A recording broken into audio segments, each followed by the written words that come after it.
Assalamu alaikum everyone. My name is Haneen from grade 9G1. Today I'll be sharing with you some key facts about Surah Al-Mulk, the Sovereignty.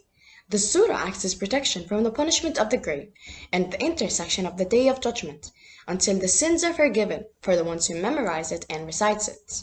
Surah Al-Mulk is a Makki surah of 30 verses. That's not too long. I doubt that any of us won't be able to memorize it.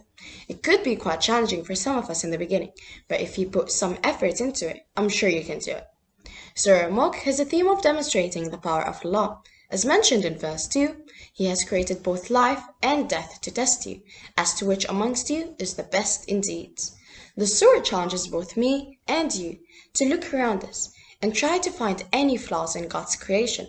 As verse 4 mentions, your vision will return to you humbled while it's fatigued.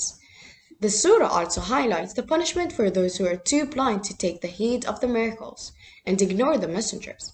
When they are brought to the first of hell, the angels cannot believe that anyone would end up in Jahannam.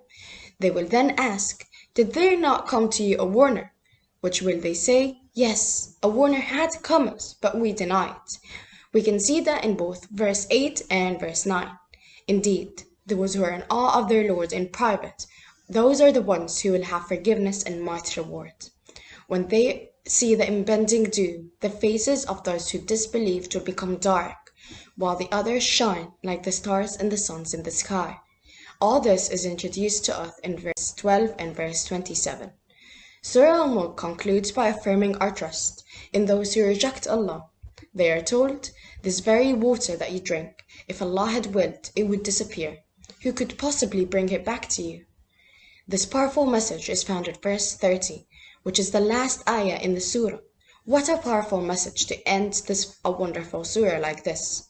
This video has to be cut in short, but before I end this, a friendly reminder to try and memorize this surah, or at least recite it daily, which will eventually end up in you memorizing it. That's all from me today. I hope that you learned something new, and Ramadan Kareem.